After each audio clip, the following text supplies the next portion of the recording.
Hey guys, welcome to another episode of the Zeelicious cooking series, and we're kicking off the yam series with a mouth-watering yam recipe that you're definitely going to love.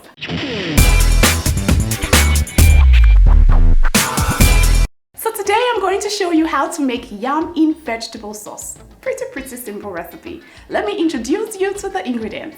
For this recipe you need 4 bundles of green vegetables, also known as African spinach, half of a medium-sized yam tuber, 1 large onion bulb, 5 fresh tomatoes, 5 chili bell peppers, also known as dattache, 5 scotch bonnet peppers, also known as atarodo, 3 garlic cloves, 1 inch root ginger, 2 cups of shredded smoked fish, 1 tablespoon of ground crayfish, 3 seasoning cubes, half a teaspoon of chili powder, 1 cup of palm oil, some salt to taste, and 1 cup of ukpaka, also known as ugba, also known as African oil bean, which happens to be my secret ingredient.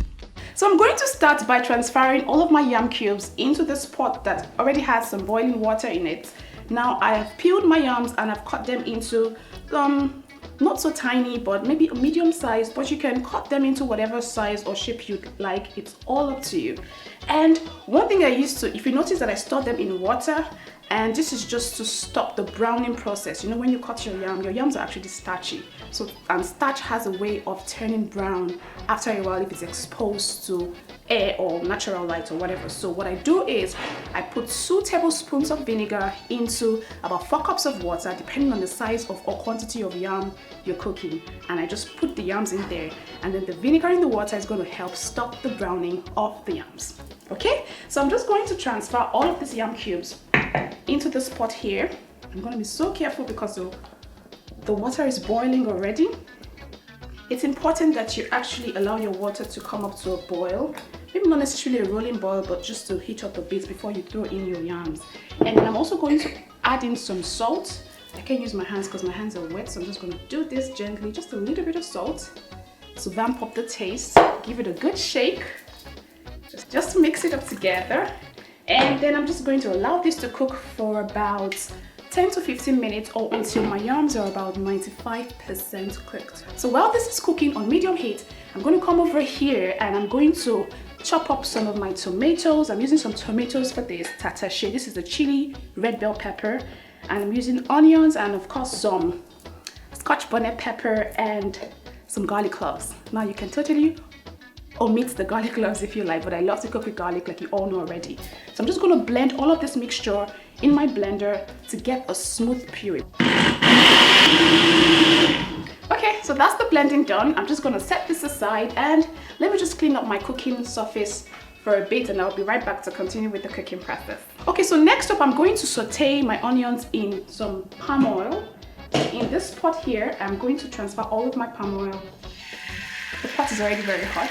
I placed it on medium heat for about 2 minutes. I'm going to put all of the palm oil and then reduce the heat and allow it to just heat up for about a minute while I proceed to chopping up my onions. And I'm going to show you guys how to chop up an onion bulb. Now this is a red onion, and what I do is I just slice it in half. Notice that I didn't cut off the roots of the onion. This is going to help the onion pieces stay in place even after chopping. So I'm just going to take the first bit and then put the roots away from the part where I'm slicing, and then just hold my onion like that and just make some deep slits, about 3 or 4, and then come to the top and make some slits as well, about 3 or 4 or maybe 5. And then I just chop up my onions. It's already coming out though, but that's okay. Then I just chop it up. My knife is a little bit blunt. Kindly pardon me for that. So you just chop it up like that, and you see it's pretty easy to chop your onion like this. So when you get to the end, just tilt it like this, bend it to the side, and continue chopping. That's the easiest way to chop an onion bulb. So you see that the roots stay together, and I'm just going to do the same thing with the other half. Okay, so just discard the roots and just scatter the pieces. It's not a perfect chop though, but that's okay. Okay, so afterwards, I'll just take up all of the onion pieces and transfer it into the hot oil. Where's the sizzle though? Did you hear any sizzle? I didn't hear any sizzle. It means my oil is not yet hot enough, but that's fine. So I'm just going to, okay, it's coming up. It's coming up. I'll just saute this for about a minute or so, just so that the oil will soak up all of that onion flavor. And you will know it's perfectly fried when the aroma of your kitchen becomes so nice. Okay, so this is perfectly sauteed now. I'm going to just bring in my tomato and pepper blend mix and just transfer everything right into the pot. Remember I said that this is the base of the vegetable sauce. And what I'm going to do is just give it a good stir to totally combine. And then I'm going to allow this to fry up for about 10 to 12 minutes until the blend mix is totally dried up and then the oil just starts to bubble right on top. Now the reason I'm doing that is so that the tomato would have, the blend mix will have some rich, deep flavor, and then that's exactly what you want to make your vegetable sauce. So I'm just going to cover this and I'm reducing my heat to medium, or rather it's been set to medium already, so I'm just going to leave it on medium. And then I'll come over here and I'm going to show you how to chop up the green vegetables. Now I'm using some green vegetables for this. I think this is also known as African spinach, but of course you can use pumpkin leaves or whatever other green vegetables you prefer, but I always love to use green vegetables. What I'm going to do is just take up, I've plucked the leaves from the stem already, and if you notice that I still left some of the stem on the leaves. When you're dealing with vegetables, I would advise that you actually wash them first before chopping them, because a lot of people always try to avoid the stress of chopping. They chop their vegetables in the market and then bring it home and then wash it, and then during the washing process, during the course of washing, you'll notice that a lot of nutrients escape from the vegetables. That's not so good. So what I do is I buy my vegetables in whole and then I wash them thoroughly and then put them on my countertop and allow it to dry completely, because it's actually easier to cut up your vegetables when they're dry. And allow it to dry completely before I actually chop it. That way the whole chopping process is easy. So I'm just going to take this batch by batch just so that it is easy for me. And notice that I've placed all of the vegetables in one direction. Like there's no one flying this way. Everything is in one direction. The stem is in one direction and the leaves are in one direction. I'm just going to hold it down and I'm just going to use my knife to just shred it. So let me just take off that stem. It's not so necessary. And then you just shred like that. Depending on how big or how small you want the size of the vegetable, it's just all up to you. So I just shred like that. You see how easy it is to shred it when it's totally dried. My knife is so blunt. I'm so sorry. I actually forgot to sharpen it though. I want it a little bit big because I still wanted to have that. Big green look in my pot. So this is how I'm going to chop the vegetable, and you see how easy it was to chop it. I'm just going to go on and chop up the rest. So let's check on the base now. Oh Lord. This already looks so good, and the smell, or rather the aroma, is just so fantabulous. Now you know that your tomato blend puree is actually perfectly fried when the oil just starts to sit and bubble right on top of it, very pretty. And then of course the aroma of your kitchen will just be so fantabulous. You will just fall in love with it. So I'm just going to stir this around. Oh Lord, I love the way this looks. I'm literally salivating right now. So it's just a matter of throwing in all of my ingredients. I have some seasoning cubes here. It's also known as bouillon cubes. So I'm just going to put all of them right in. Now this sauce doesn't require any form of water at all. So I'm not putting any water in it. No stock, no liquid, nothing. So this is some crayfish. Everything is going to go in. And then some chili pepper. I love my food hot and spicy. And you already know that. And then there's a secret ingredient that I love to use that my mom actually introduced me to. And this is actually known as ukpaka. That's what they call it in Igbo language. I don't know what it's called in English, but it's ukpaka, and it's sold in the local market. I got mine from the local market, and This is what my mom used to add to this dish to give it a whole total different feel, total different taste, and I literally always look forward to picking this upaka from my yam just to eat them. I love the way they taste, so everything is just going to go right in. So for me, this is my own secret ingredient to take this dish to a whole new level. And of course, 2 sprinkles of salt. And all I'm going to do is just give it a stir, just to totally combine. You can see the way the upaka just sits pretty on top of the tomato sauce. I'm going to find out the English name of the upaka and then let you guys know. For those that do not live in Nigeria, I'll find out the name and then let you know if you can get it in your country. But this is real local stuff, and this is what makes Nigeria Nigeria. Not really.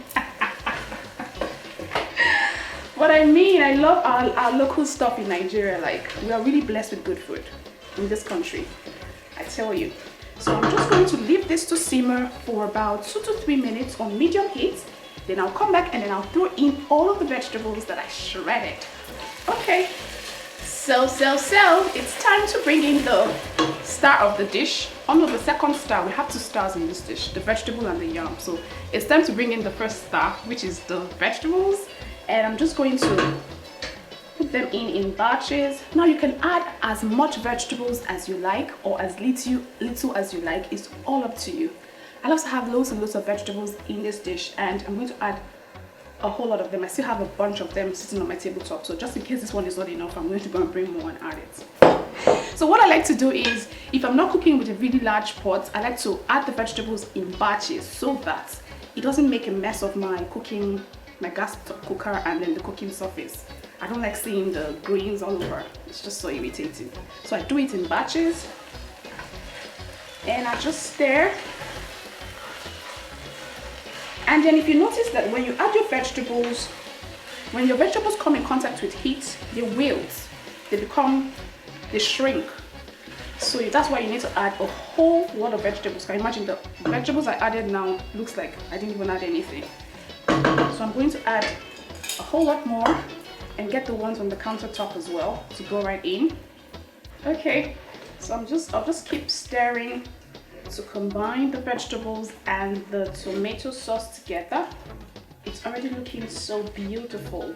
And another important thing you need to notice, you don't want to leave your vegetables on the heat after you finish placing them. So you have to really work very quickly when you're placing them and when you're stirring them, because trust me, when you leave them there for so long, they tend to lose their crunchiness and then their freshness, and they become really black in whatever you're cooking.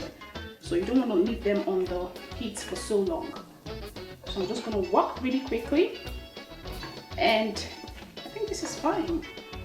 What I'm going to do next is just bring in my cooked yams. Remember, my yams are just 95% cooked. I didn't fully cook them because I still like my yams a little bit hard when I'm making this dish. But if you want your yams soggy and soft, you can cook them through completely. So all of the yams go in. So I've reduced the heat to the lowest though, so that the heat doesn't disturb my vegetables. So I'm just going to transfer the yams into vegetable sauce. Let me just stir this one first.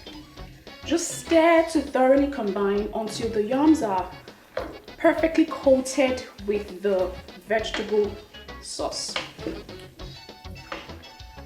The colors are starting to come together. Do you like what you see, guys? I love, love, love, love, love it. Love it, love it, love it. Okay, I think I'm going to add the rest of the yams now. So let me just do this, make it faster. So I'm just stirring this around just to ensure that my yams are totally and perfectly coated with the vegetable sauce, and this looks so good, like geez. Okay, and we are done. Done. There's no way I'm going to leave here without having a taste of this dish. Where do I begin?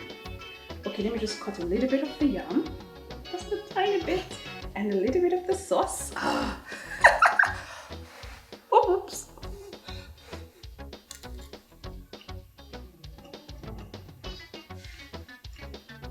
perfection. Like, this is just perfect. This is just right. The taste, everything is still cool, and then the vegetables are still really crunchy. And that is exactly what I want. Now you guys know how to make yam in vegetable sauce. Go ahead and make it for your friends and family. I promise you they will totally love it. And if you're ever going to create this recipe, please kindly send me pictures on Instagram, Twitter, or Facebook. We are there as Zeelicious Foods. And if you haven't subscribed yet, what are you waiting for? Go ahead and hit the subscribe button below and join this beautiful family, and also so that you can get instant notification whenever we upload a new video. I'll see you again next week with another beautiful recipe. Until then, take care and bye-bye.